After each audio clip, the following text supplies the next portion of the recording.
Whoa, the new music. What's up, everyone? Welcome to the Early Wedge. My name is Nejad, and I'm joined on a Wednesday by Rick Gehman. Rick, how you doing? Doing well, Sia. Yeah, the new music it's like the same song, but it's a different style, which was a little offset, a little off-putting. Yeah, unsettling the first time I heard it. What got me was the end. Like there was like this little thing at the end that felt like it was like the end of the show, and it's the beginning of the show. Oh, more of an outro than an intro. That's right.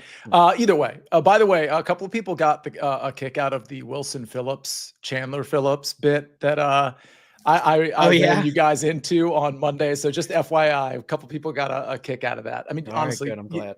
You'd have to be of a certain age to have gotten that reference. So I knew you guys weren't going to get it. A little early for me. Yeah, for sure. All right. Well, we want to get to the questions. If you have questions, there's so many questions already in the chat, which I love. We like to get the questions early, as in before the show starts, because that just helps us get right into it. But before we get into some of these questions from Scott and Parker Norton and Aaron Quiggs and so many others, Rick, talk to me about this tournament from an outright and a DFS standpoint, because when you look at the odds board, obviously you see like kind of bigger names. It's all relative, right? But bigger names like Ben Griffin, Denny McCarthy, who has really been successful here, among others. When you're looking at the outright and DFS board, do you gravitate to those guys, or do you say, particularly maybe in DFS, like, hey, I'm going to play the variance of a birdie fest, and I'm not playing those guys? Well, I think you have options because it is statistically a very tight board. To have as many guys basically between 25 and 35 to 1 as we do is quite rare.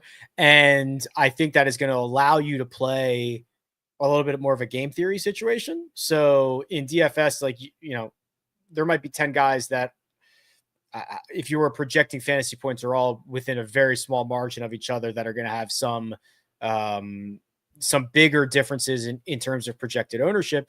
In terms of the outright market, I think it's kind of anybody's ball game, for lack of a better phrase. Yes, Ben Griffin's the favorite, but could you see Michael Thorpe Bjornsson winning? Sure. Could you see Lucas Glover winning? Sure. Could you see, I could make a case for 60 or 70 guys, which I think is pretty rare. And while course history is certainly nice, it's not a prerequisite for success. So you see, everything's out in front of you here. There's just no secrets. So I think it's just going to create a situation where a ton of guys are live in this thing. Agree. So from a DFS standpoint, before we get into questions, because remember on Monday, I was like, yeah, 10K range is fine. I get it. Upper 9K range is fine. And I said, I don't mind starting my lineups with Michael Thorpe Bjornsson at 9,100 and then going to Glover or whatever, even skipping over Glover, going right into the 8K range and taking a handful of those guys. Doesn't this feel like the tournament that lends itself to doing that?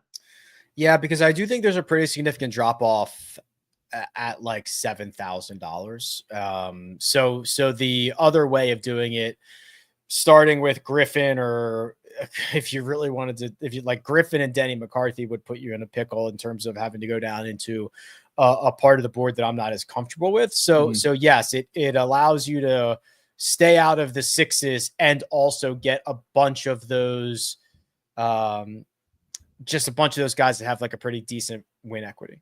Yeah, and it does look like Griffin and Denny McCarthy, when we're talking about like 9,500 and above, those guys certainly getting a ton of attention. And frankly, Michael Thorpe Bjornsson getting a ton of attention in DFS as well. All right, let's go to this first question. Is amazing. It's amazing that our first question at the John Deere from Scott Y relates to Takumi Kanaya, of all players.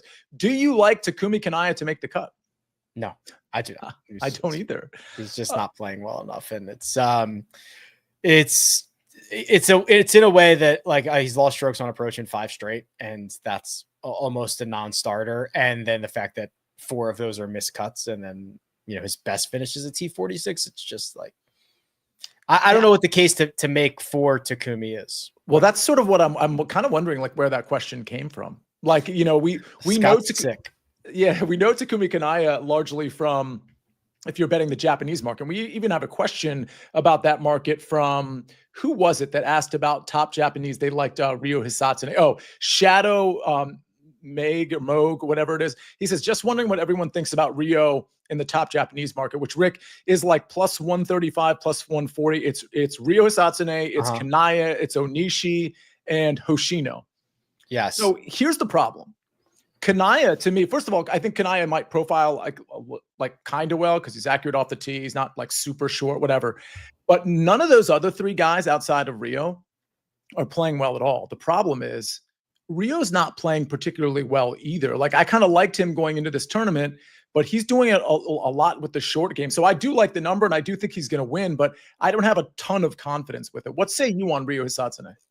Yeah, I'm not like going out of my way to bet the top Japanese market this week, but I think that Ryo is definitely the guy I would want. And I agree with your sentiment that he's been a little bit reliant on the short game. Mm-hmm. The good news for him is that he's been able to do it a variety of ways. Sometimes it doesn't really matter if he has, he's not relying on one aspect of his game to get himself into the top 30. And the top 30 is probably going to be good enough to win the top Japanese market. And then he is one of the few guys in his price range, and definitely of that group that you mentioned, that you would be 0% surprised if he finished T6 this week. Like, he has that upside. Yeah. He's done it a handful of times. I would be genuinely stunned if Takumi Kanaya finished T6 this week, or if Onishi finished T6 this week. That would genuinely surprise me. And I'm looking at Rio's DFS ownership because I'm wondering, he is a name that pops in that lower 7K range. It's actually the mid 7K range.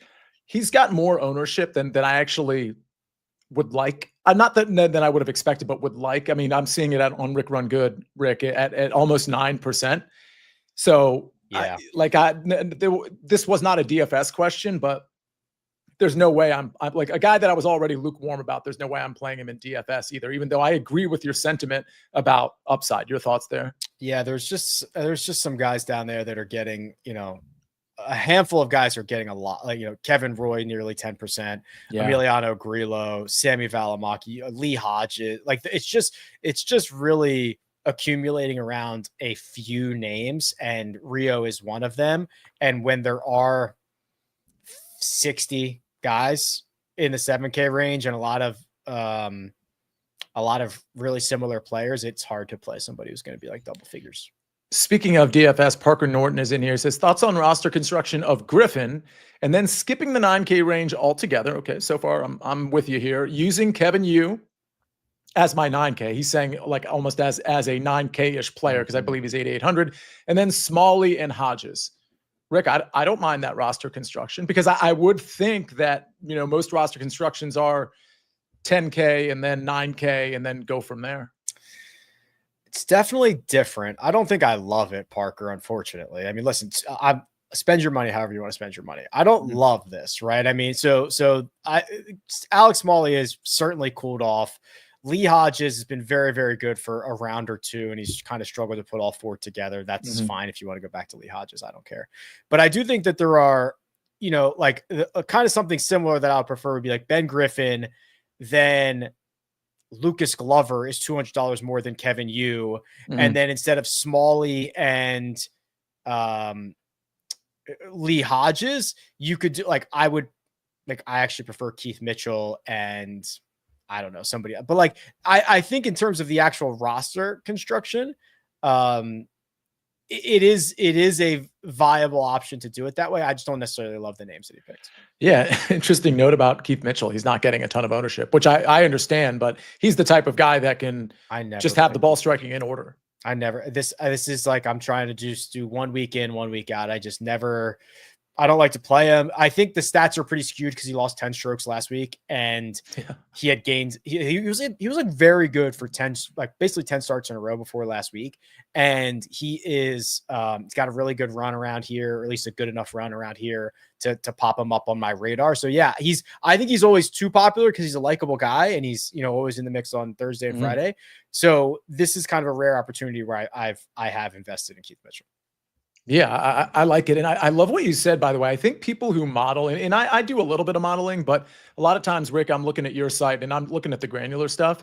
And I think one of the problems with modeling is you might have that crazy bad ball striking tournament and you lose 9 strokes ball striking. Yeah, I understand you still want to count that, but you don't want to count it if you don't want to count it so much if like the other 5 tournaments around it are incredible ball striking, because that's just kind of one off tournament that somebody might have had. And so in a model, you might not catch that. But if you're going on Rick Run and you're going to the Holy Grail or whatever it is, you can kind of look at that and consider for yourself how much weight you want to give that one bad tournament or those 2 bad rounds. Yeah. Or I'll look at like, I'll do the last 50 rounds, like how often a golfer gains 3 or more strokes to the field or 4 or more strokes to the field or something like that. Because yes, it will like if Keith Mitchell loses 10 strokes in a single round, that would just be one round where he did not gain to the field, as opposed to saying, okay, well, now that has wiped out like his last 3 tournaments worth of strokes gained. So yeah, you gotta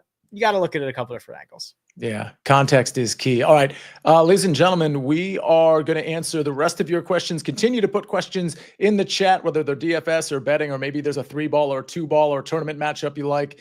Go ahead and let us know, but we'll get back to all of it right after this message from our partners. When you need your sports news all the time, we've got breaking news to bring to you. CBS Sports HQ gives you a snapshot of all the sports that matter to you. When you need your sports in a snap, find it on CBS Sports HQ, streaming free anywhere you are. All right, we're back on the Early Wedge, brought to you by BetMGM, the sportsbook born in Vegas. It's me and Rick, and it's Aaron Quiggs. He has some 3-ball questions.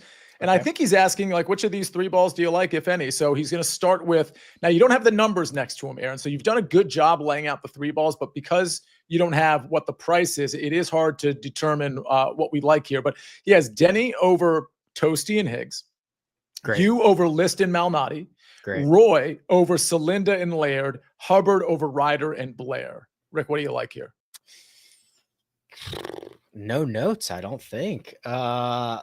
Like you said, if Denny McCarthy's like minus 150, I don't like this. But yeah. These are likely just looking at like eyeballing them, and we can check right now, but I don't want to like hold the show up too much. These are probably in the like even money to plus 120 range. I'm guessing most of these are in that type of range.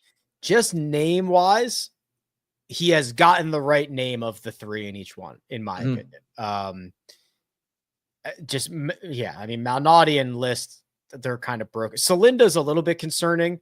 It going up against him. I like the way that he plays. He's got immense upside. He can make a ton of birdies.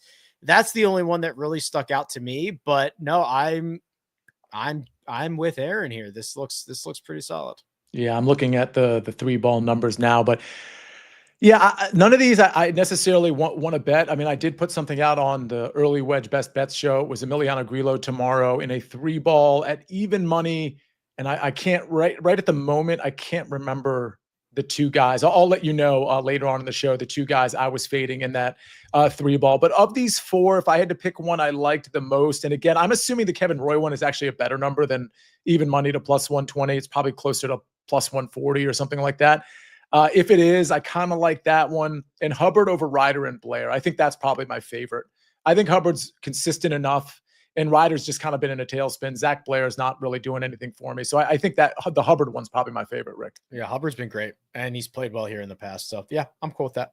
All right. Zach Kasanke says, if I could like this twice, I would. Oh, thank you, Zach. Hit the like button if you could. And don't forget, if you haven't already, Zach, or whoever's in here that likes the show, review the podcast. Now, this is all obviously Early Wedge and Early Edge on the same channel. But if you go to Apple Podcasts and you want to choose one of the 2 or both of them, or just this podcast network in general, go ahead and hit 5 stars, say a couple of words about the show.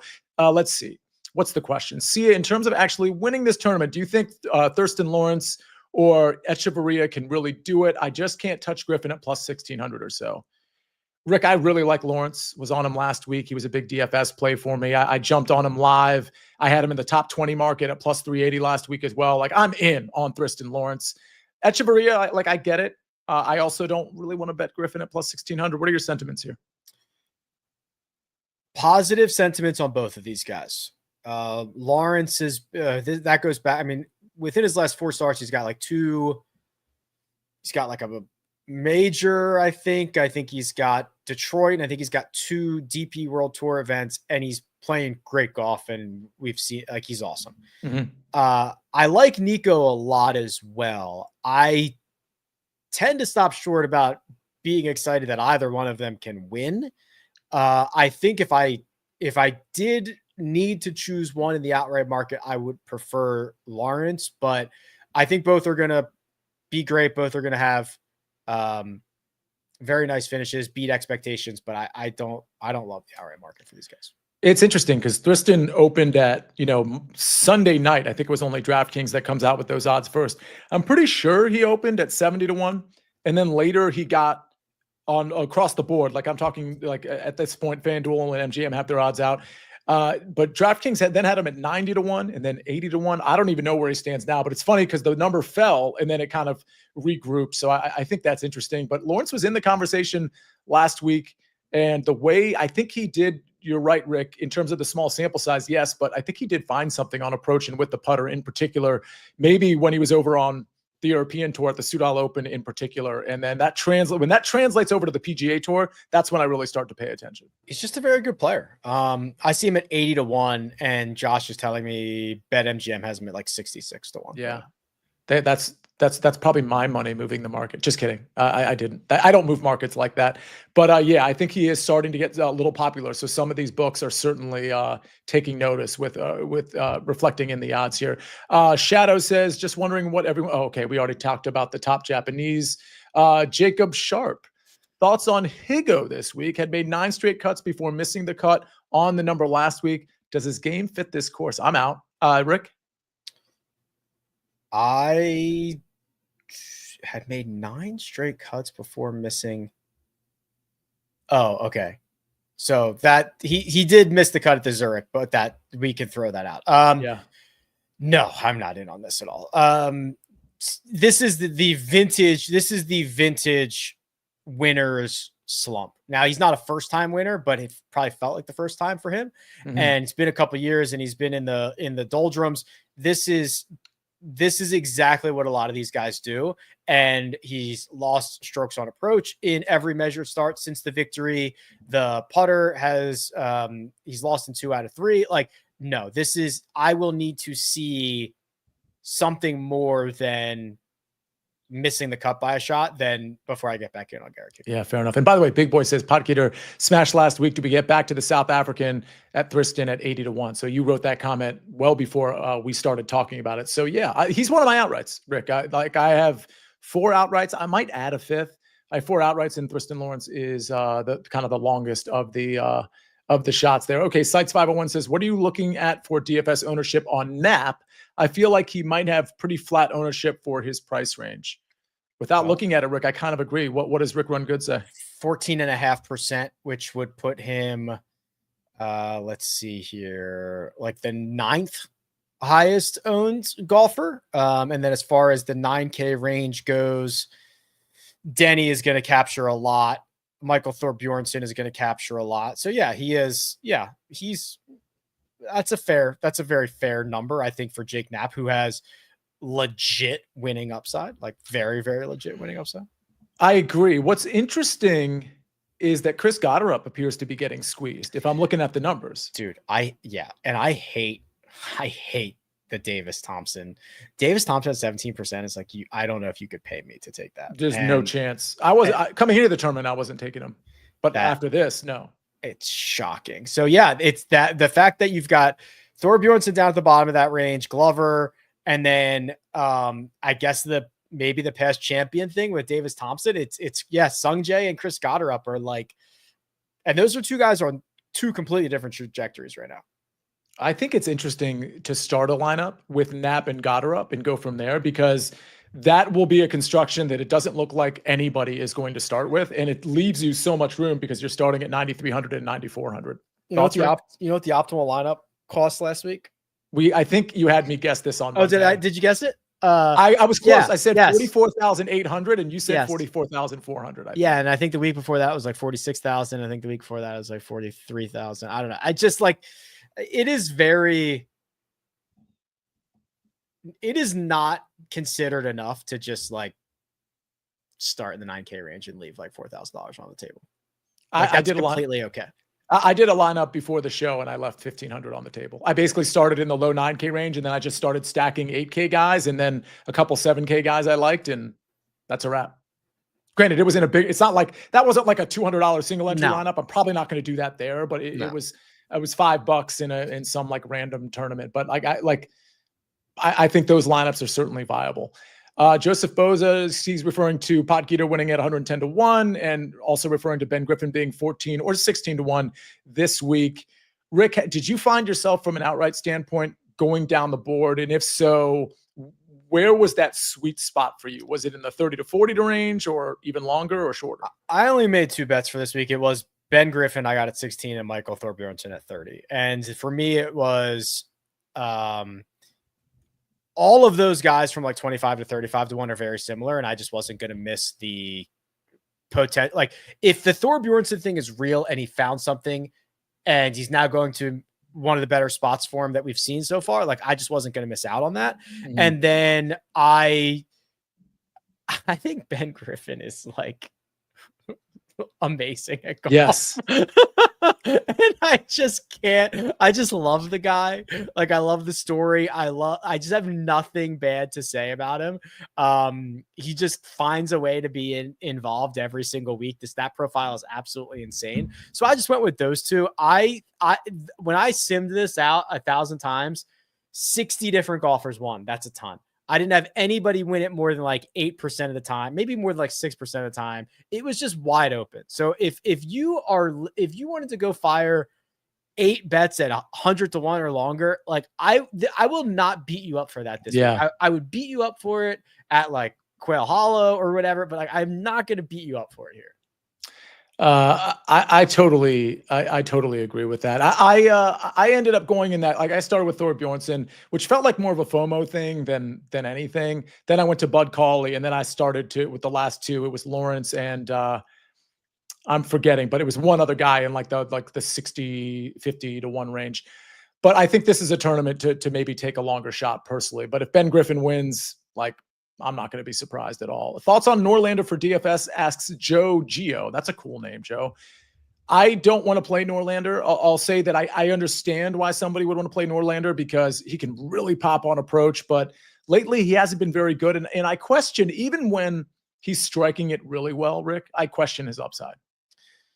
He has not had a solo top 10 in a very long time. Which I think speaks to what you're referencing since the Black Desert Championship, which was in the fall of last year. So yeah, I think that your concerns around upside are valid. I actually don't even think he's hitting it as well as we've seen him hit it in the past. And again, I think there's just no I don't know what the case for him is. So yeah, I'm out. Yeah, I'm out on that too. I mean, in fact, do we know the price on Norlander? Because that would be instructive. So he's 7,100. Oh my gosh. To me, there's so many other guys in that range that I would prefer that probably are not well owned. Like, let's just do that exercise real quick. Like, first of all, I was on Chan Kim last week. I think he's an interesting dart at a flat 7K. Let's see. Max McGreevy, I think, is an interesting dart. We could go to McCarty, who's, well, actually forget McCarty because he's probably too popular. Eric Cole, also popular, but not as popular at 7,200. Then you get to the Thristons and the Valamakis, the Hodges. Rick, you like all those more than Norlander, right? Yeah. Eckroat, Suber. Yeah. Yeah. Suber's interesting. Yeah. It would be a lot of lineups before I got to Henrik Norlander. Absolutely. Okay. Jack George says, I have a couple of tournament matchups I'm hesitant about: Valimaki over Kuchar and Cristobal del Solar over Kisner. So Jack, great question, except for the fact that you didn't put the price in there. So I don't know what Valimaki over Kuchar is for a tournament matchup, but if you want to let us know what that is, we can evaluate it. I assume it's not too prohibitive. Your thoughts on Valimaki over Kuchar? I would not bet it. I don't like either one of those guys. I think I will not argue betting anybody over Kevin Kisner, who is a lead analyst for NBC. I would not. I would prefer that would be like a round 1 matchup, quite honestly, because Del Solar also has his issues putting 4 rounds together. But if there is any competitive professional golfer, a guy who plays week in and week out, that cannot beat Kevin Kisner this week, they have like a big problem. Kevin Kisner is just not good. Yeah, that's fair. Shadow, it's not his fault. He's like he has another job. That's right. That's right. It's like asking Michael Jordan to be good at baseball. It's like that was probably not going to work out. And Michael Jordan was in his physical prime. Kevin Kisner is not. Probably a bad analogy. I just like bringing up the fact that Jordan played baseball and then played for the Wizards. What a career. Let's see. You can find Ben Griffin and Denny McCarthy as as a double for top 40, including ties at 1.26 to 1. What do you think? I mean, 1.26 to 1. So you're getting 25 cents back, essentially. Is that what we're talking about here? 100 would you win? If you bet 100, you'd win $25, $26. No, right? It'd be like plus 125 Oh, is what it would be. So my bad. I would say, so did he say ties? Oh, he said including ties. Okay. That's a lot better here. Hold on. I can tell you what I think. That's plus 125. That's a pretty good number if that's the case. So I think that should probably be this and this. That should probably be actually, yeah, I think that's a pretty good number because I think it's probably closer to like plus 110 and he's getting it at plus 126. So yes, I would say good number. Yeah. Good find. I think that's a good number. Incidentally, I put out a ridiculous parlay that I'll reference later on in the show. Let's get through some more questions. Remember that ridiculous parlay, Rick, from last week? Yeah. I think half of them probably missed. I know Rico Hoey missed the cut, so that wasn't going to come in. So I stopped worrying about it. I did another 6-leg top 40, top 30 parlay this week. God, those make me a little bit nervous just because the motivation problem, right? So if you have a guy who enters the final round in 41st, they're not trying to finish 40th. You know what I mean? But the make the cut ones are fun because you assume that they are all trying to get to the weekend. If that makes sense. It does. And it's funny because when I put out the parlay on Twitter 2 hours ago, somebody responded with, hey, what if I put these in a make the cut parlay? And it was plus 940, which was still a pretty incredible number. So actually we're going to cover that and more of your questions. Continue to put questions in the chat if you have them, but we're going to take one more break and hear a message from our partners.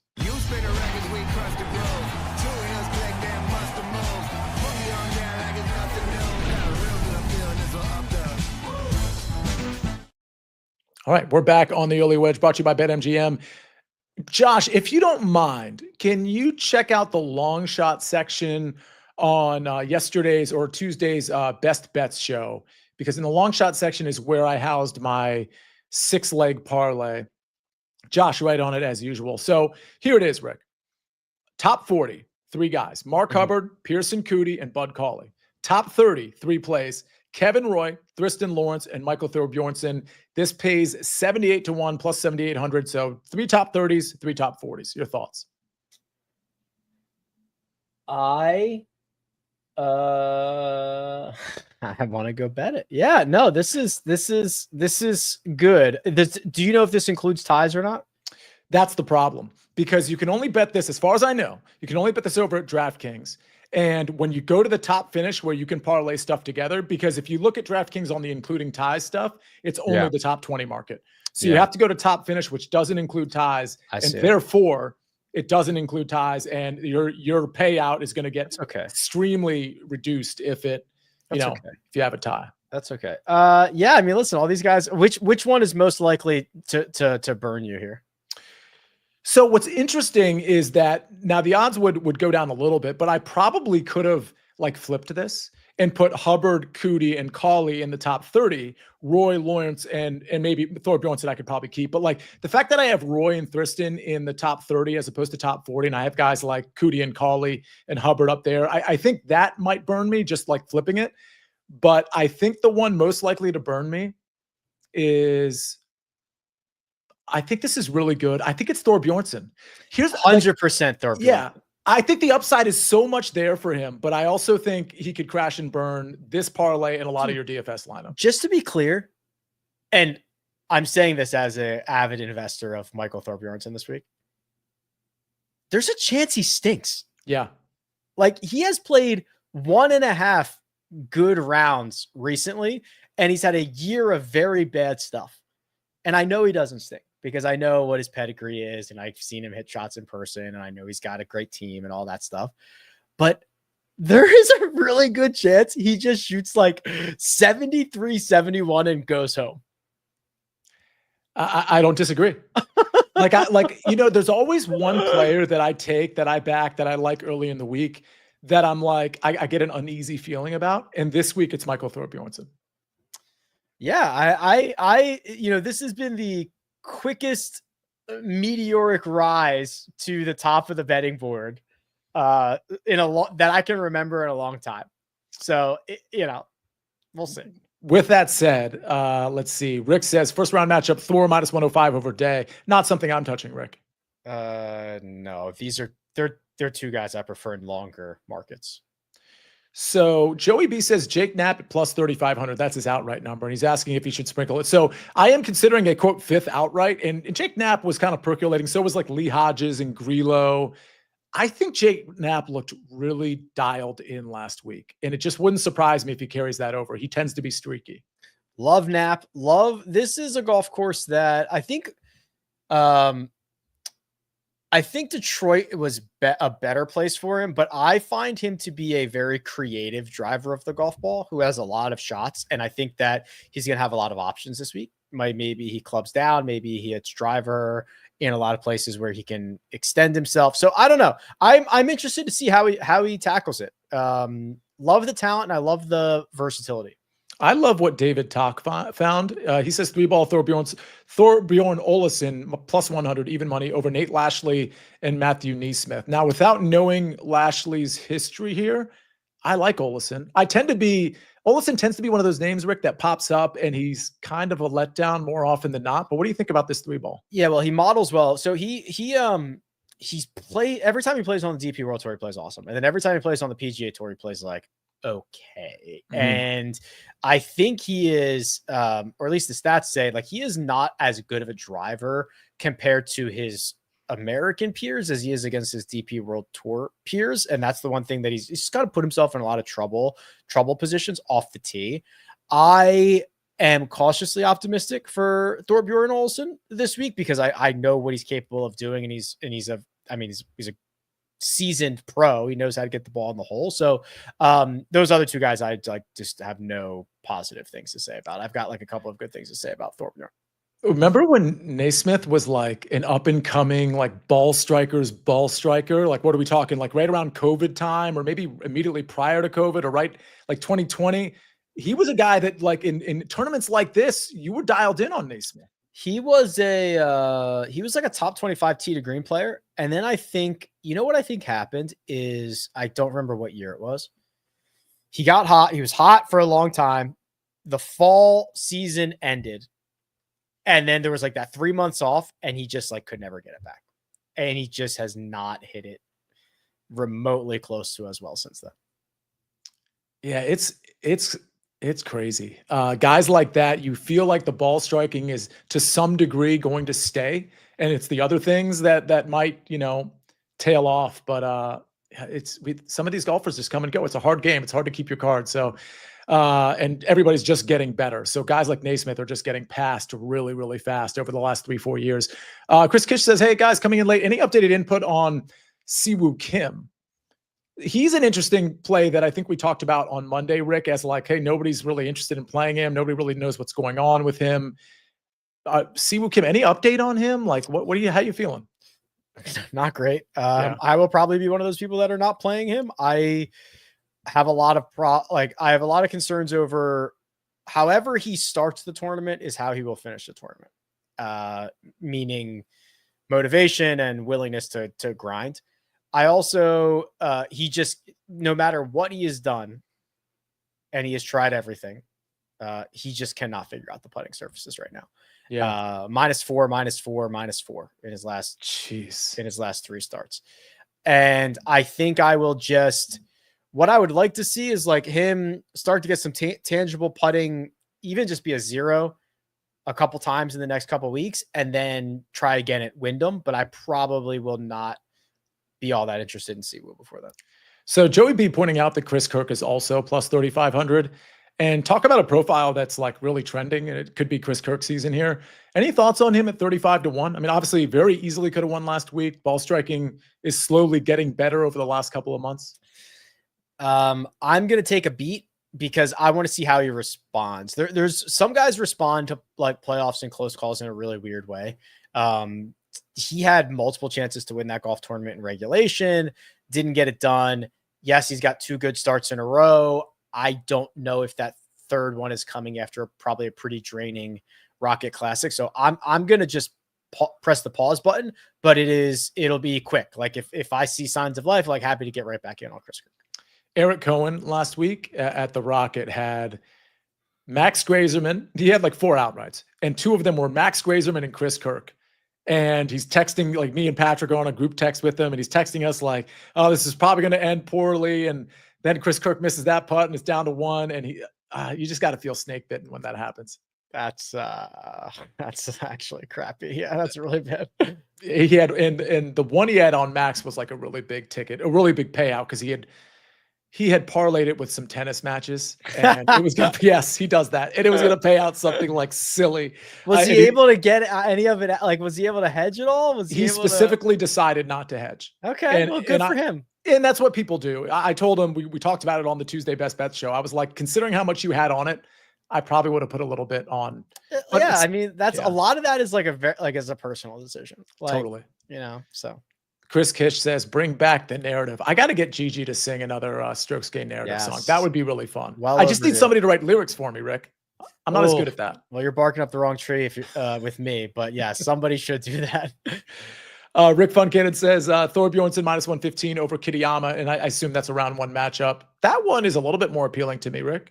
I probably like Kitayama more than you do, so I would probably I would draw the line there. Also, is that I'm assuming that's not Thorbjorn. That would be Michael Thorbjornson. We got to be careful with the Thor. That's right? a great call. But either way, Kitayama just like is like sneaky annoying. I would draw the line there and not bet that. And again, that could be a tournament matchup. I think I like it a little bit better if it's a tournament matchup, because Kitayama just tends to fade away. All right, let's see. We go to David Talk DFS lineup. Thor. He says Thornton, so that's like not which very one helpful. Is that? Yeah, like, because that might be Thorbjorn Olesen, but I'm just going to pretend it's Michael Thorbjornson. Denny McCarthy, Glover, Valimaki, Eckroat, and Grillo long shot lineup. God, this is so confusing because it's like almost like Thornton could be Thorbjornson or Thorbjorn Olesen. McCarthy looks a lot like McCarty as well.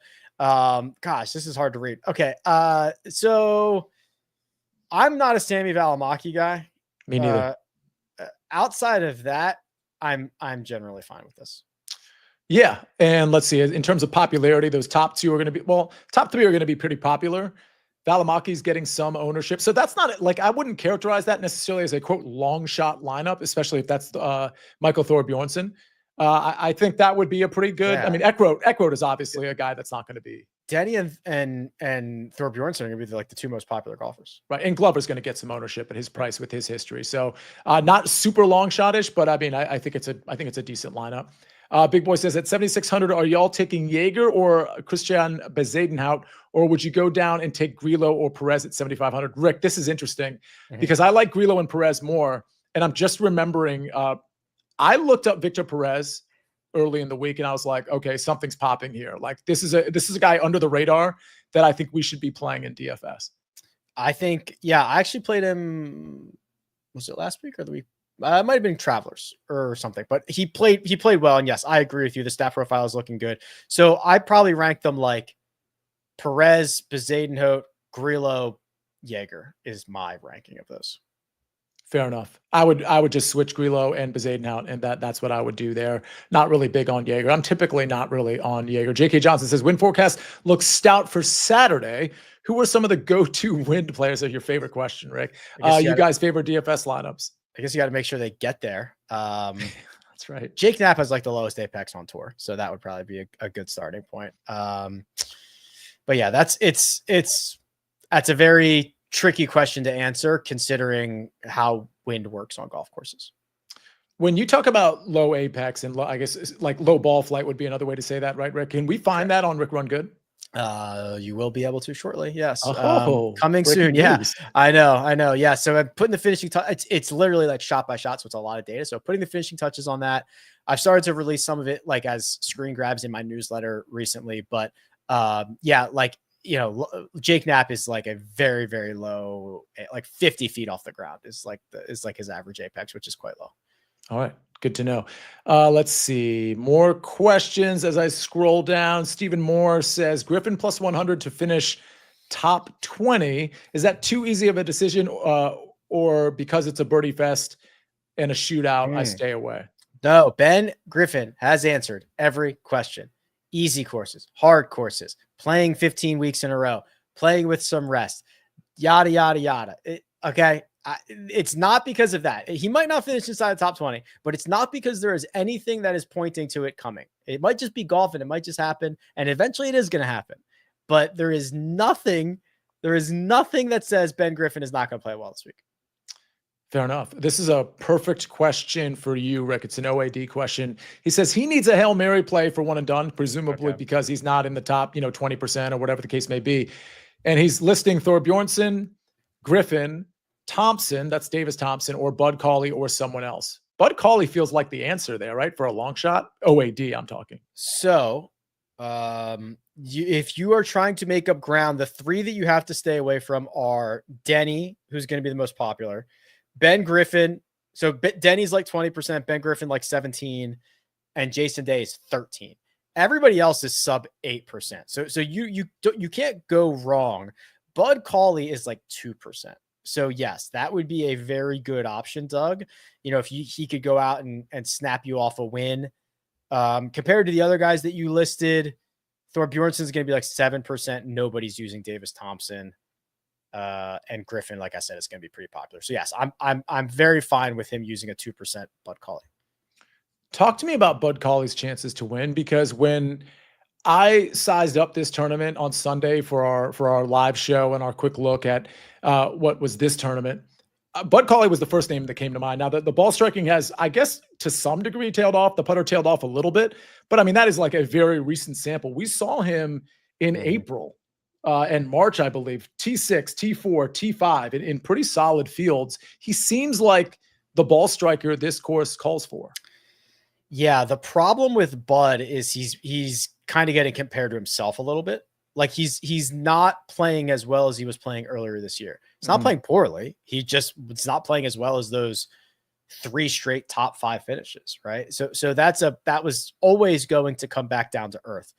I've said this before, like I don't need course history or whatever, but I like it if you got it. And, he's played well here over the last 5 years, or I shouldn't say 5 years because he had a lot of time off, but he's got a lot of experience around this place. He has played well. I think people are a little bit too concerned about Bud Cauley cooling off. I think it's just fine. Talk to me about Luke Clanton. Somebody's asking about him in one and done. I've never really, I think I actually did bet Luke Clanton as an outright like one time this year. I'm just not in on Luke Clanton. Your thoughts? Big in on Luke Clanton. Yeah. I just raw talent is insane. He continues to be phenomenal on approach. He's nearly won this thing last year. This is a golf course. You got to make a ton of birdies. He can make a ton of birdies. I just think that the sentiment, how quickly the sentiment has changed from him being, the greatest golfer on planet Earth to, oh my gosh, Michael Thorbjornsen, right? Like how quickly have we just shiny new object. And now Luke Clanton sitting here like, oh wait, by the way, like 3 starts ago, I was the greatest thing since sliced bread. I'm here for Luke Clanton. Do you like him this week though? Yes. Oh, okay. Gotcha. All right. I think it's time, since it looks like we're running out of questions. Thanks everybody. 43 minutes of answering whatever you had. Josh, I always like for you to come into the show and give us your insight on who you think's going to win the John Deere Classic. Hey guys, how you doing? Hey. Hello, Josh. Greetings. I got lots of stuff. How much of it do you want? I want all of it. You want all of it? Okay. Go. Some names that we've said over and over again in the last 44 minutes. Denny's one of those guys that I just want to be there when he wins for the first time. Like he's kind of like that quarterback that is ultimately not great, but you just kind of makes you smile when he plays well. Tony Romo. He's Tony Romo. Is that Tony Romo to you? Yes. I'm a Commanders fan, but Tony Romo was always so likable. That was the foundation of my confusion. Was you being a Commanders fan? But obviously 3 straight top 7s, and I'd like to be there when he wins. Thorbjornsen as well. I do agree that it's a little bit pump the brakes a little bit. I don't think it would be quite as crazy if it wasn't the John Deere. Like if it was any other tournament, it's the one that he has the most consistent history with and came back and now seems like he's healthy. And so some of those things, but I do think the snowball effect is a little wild. Him being 25-1 when Clanton actually is 40-1, I think is just a little misguided, but I get it. And I also have investment in him. My longer shot guy is Cam Champ at 80-1. His profile is so confusing because when he plays on the PGA Tour in a primary tour event, he's awesome. And if he's doing anything else, he seems disinterested. Like in the last 3 months, it's T19, T9, T15, and then he's missing cuts and that's in primary PGA Tour events. And then he's missing cuts on the Korn Ferry Tour and finishing T60 in Myrtle Beach. I just think it seems like he might just get bored and feel like, what am I doing here? Like I'm a PGA Tour, a multiple time PGA Tour winner, and I should be playing main PGA Tour events, which fair. And I think he's flashing some stuff, which we know he doesn't need to do to win. He just kind of comes out of nowhere and does that sometimes. But at 80-1, I think that's a fun one. Those are my outrights. And I've got a couple finishing positions as well. Rick, in that outright market, in like that 80 to 100 or 150-1 range, was there anybody you considered? A little sprinkle? I didn't get that far. Yeah. I kind of used my investments much more north of that. I'm looking at it right now, and I'm pretty happy about that decision, quite honestly. Yeah. I'm looking at it right now on a Wednesday and still not seeing anything that I think is particularly fun. I'll say this. Thriston was as low as I went, which again, currently is in that 80-1 range at certain places. Eric Cole would be the other one at 80-1, and maybe Victor Perez at 75-1 that I think could potentially win at a super long number. Josh, who are the finishing position plays? Glover top 10 plus 350. Nice. Creature of habit. And that's why top 10 in this field at plus 350 is interesting to me. Plays well here a lot. Obviously a winner here. CBS top 20 at plus 250. Apart from a really, really bad approach week in Connecticut, he's kind of striping it with his irons, and 12 strokes gained with a putter the last two events. Top 20 for CBS in this field.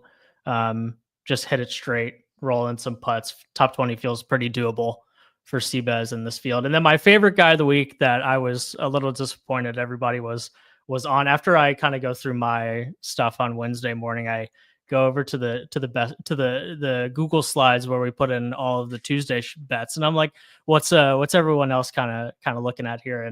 And Tristan Lawrence was all over the place, and I was a little sad about that. I don't think he's gonna win. It's fun at 81 to, like, you can make the bet. That's totally cool. Him finishing top 10 at plus 550, I think is super fun. Last 16 rounds in this field, which includes kind of his 3 top 12 finishes, but also his missed cuts, one on the DP World Tour and one at the PGA, I think. In this field, he's 8th in approach, 5th in putting, 8th in greens and regulation, and 4th in driving accuracy over the last 16 rounds. Decent combo. Pretty. Yes. I mean, let's hit fairways here at TPC Deere Run. Let's hit a bunch of greens, give ourselves a ton of birdie putts, and let's roll them in. Seems pretty good. So for him in particular, top 10 at plus 550 is pretty fun. And if he wins the event, I wouldn't be surprised.